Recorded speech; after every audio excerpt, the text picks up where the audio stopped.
Fala pessoal, tudo bem com vocês? Que zebra, hein? O Palmeiras simplesmente para no segundo tempo e sofre uma virada para o Novo Horizontino de Eduardo Batista.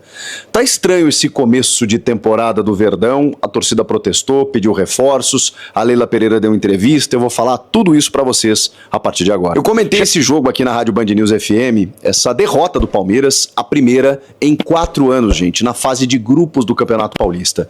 Fazia 4 anos, desde 2021, que o Palmeiras não perdia na fase de grupos do Paulistão. Perdeu alguns jogos até na fase de mata, nessa campanha do tricampeonato. Perdeu as finais, inclusive, pro Água Santa, depois reverteu, pro São Paulo, depois reverteu, tudo com 4-0, inclusive.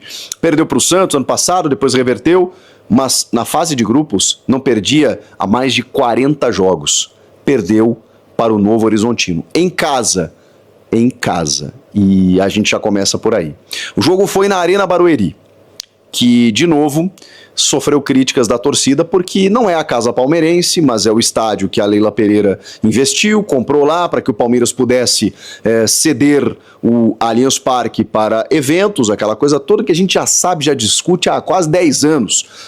Mas, enfim, desagrada ao torcedor quando em alguns momentos depende. E olha que a gente nem está falando de um jogo decisivo, mas tem aquele clássico contra o Corinthians, ano passado, estava ganhando de 2-0, cedeu um empate para 2-2, e o torcedor fica naquele imaginário, se fosse no Allianz Parque, será que seria diferente? Cerca de 8 mil ingressos comprados antecipadamente para esse jogo da Arena Barueri. Vocês imaginem no Allianz Parque como seria. Pois bem, esse é um ponto, tá? A torcida cobrou muito, especialmente ao final do jogo, né? Depois da derrota consumada, criticando não só a presidente, mas especialmente o diretor Anderson Barros, com palavrões, xingamentos, pedindo reforços, pedindo centroavante. O Abel Ferreira já pediu o centroavante, já disse que o time precisa de um 9. E o Palmeiras tem que parar com essa história de ficar contratando jogadores ok. Sabe o jogador ok? Ok, é um bom jogador. Chega. O Palmeiras tem que entender o que ele quer. E se o Palmeiras quer ser protagonista, continuar sendo, ser competitivo no mercado contra SAFs, contra equipes que investem muito, tem um Super Mundial na metade do ano, tem os principais campeonatos a partir do segundo semestre, pode até ser que a diretoria deixe para a janela do meio do ano, mas não é melhor contratar um cara agora e esse cara já estar adaptado na metade do ano? Já ir se preparando para o Super Mundial, do que contratar um às vésperas, um cara que não conhece o elenco, chegar e cair de paraquedas para resolver a situação. E quando eu falo resolver, é para contratar o nome. O nome. Palmeiras tem que contratar o nome. Chega de ficar apostando em, sabe, jogadores medianos, porque o Palmeiras não tem gasto pouco, não, mesmo com apostas. O Flaco Lopes não saiu barato. O Giai, gente, custou 40 milhões de reais. O Facundo Torres e o Paulinho, me parece um outro perfil de contratação. Ainda assim, eu sinto falta daquele cara assim, nível Luiz Henrique, sabe? Que o Botafogo trouxe o ano passado. Um cara que tá lá na Europa, que é jovem ainda, que custa muito, é verdade, mas vamos combinar, eu e você aqui. Se tem um clube que nos últimos anos arrecadou em venda de jogador, em bilheteria e em premiação de campeonatos vencidos, com investimento, com patrocinadores, com uma saúde financeira interessante. Gente, se o Palmeiras não puder gastar, e assim, a Leila Pereira já deu entrevista dizendo, eu mudei o meu comportamento esse ano a gente está no mercado. E aí vem a crítica da torcida, porque está no mercado. O Claudinho foi uma negociação frustrada. Ok, o Claudinho pode estar na conta do Claudinho, tá? Em que o Palmeiras negociou, deu ok, e de repente ele foi pro futebol do Catar. Mas o que aconteceu? Foi só a má índole, como foi colocada pelo Abel na entrevista do Claudinho?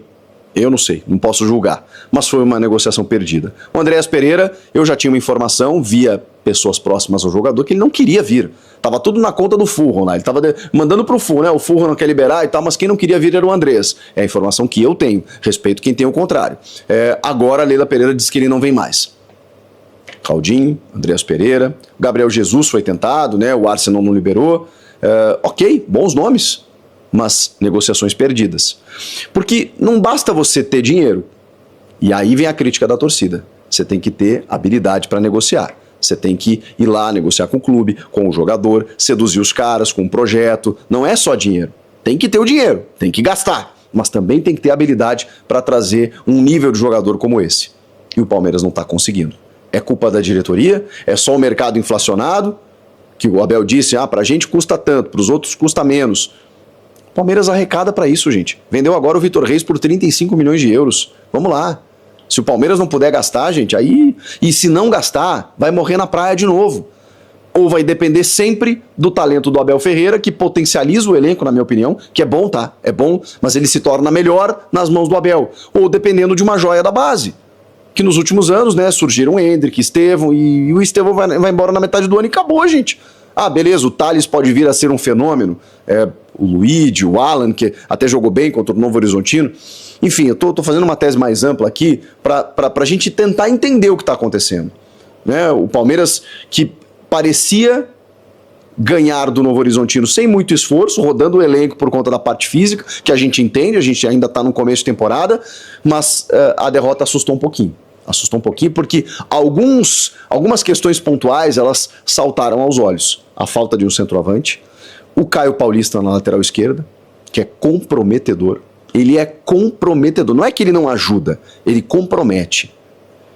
Ofensivamente e defensivamente. Ou alguém traz alguma explicação física de que ele não tinha condições de jogar, ou assim, porque ele recebeu alguns passes no setor de ataque em que ele desistiu da jogada, com a bola a 2 metros dele. E o segundo gol do Novo Horizontino, cara, ele corre puxando a perna. Estranho. E aí o Abel perde a paciência, né? Tanto que coloca o Jai e o Marcos Rocha, tira o Mike também e o Caio Paulista, e coloca o Jai na lateral esquerda. Aí tem alguma coisa errada. Então assim, eu realmente acho que o Abel e o Palmeiras, eles podem construir uma nova campanha de um título paulista, mas tá faltando, gente. Para competir, para bater de frente com os grandes, tá faltando. O Palmeiras fez um primeiro tempo pro gasto. Teve algumas jogadas mais fominhas do Mike, do Rafael Veiga. Gostei do Alan no primeiro tempo, buscando o jogo, antecipando, combinando jogadas. Teve um momento em que o Rômulo, que estava pela esquerda, sentiu a ultrapassagem do Caio Paulista, tocou, ele cruzou e o Alan de cabeça quase fez o gol. Mas o Caio Paulista quase não avançava. E aí o Rômulo ficou meio deslocado pelo lado esquerdo porque não tinha com quem jogar. Porque ele é o cara de combinação de jogadas, ele precisa de aproximação. Ele não é um ponta, ele não tem profundidade. E se o Caio Paulista não passava, não tinha. Do lado direito, ok. Você tinha o Mike e o Facundo Torres. E o Palmeiras com o Veiga mais recuado, visivelmente cansado. O Veiga, sim, é começo de ano, eu sei. Mas ficou difícil, né? Ficou difícil. E mesmo assim, o Palmeiras fez poderia ter feito mais, o Lomba não foi atacado e o Novo Horizontino me decepcionou. Pelo que eu acompanhei do Novo Horizontino na Série B, das últimas 2 temporadas que quase subiu, eu pensei, caramba, vai competir, sempre dá trabalho pros times grandes no Campeonato Paulista. O Novo Horizontino tava a não jogar. Chegava no ataque ali, recuava a bola, fazia umas faltas bestas, erro de passe, os caras estavam abaixo. Eu pensei, caramba, o Novo Horizontino tá me decepcionando e tal. Veio o segundo tempo, e o Eduardo Batista simplesmente pensa o seguinte, cara, eu vou abrir mão dos 3 zagueiros, vou deixar 2 homens no meio aqui, vou espetar mais atacantes e vou dar uma agredidinha lá para ver se eu busco um empate. Bastaram alguns minutos para que o Novo Horizontino fizesse isso e ele cavou um pênalti. No Alan, né, que o Patrick, que é zagueiro, antecipa, o Alan vai chutar a bola, chuta o cara, é um pênalti claro, clássico, e que o Pablo Diego empata o jogo. Eu pensei, bom, o Novo Horizontino, se já estava não jogando no primeiro tempo com 1-0 contra, quando ele consegue um empate, eu pensei, agora eles vão dar aquela recuada e tudo mais. Que nada.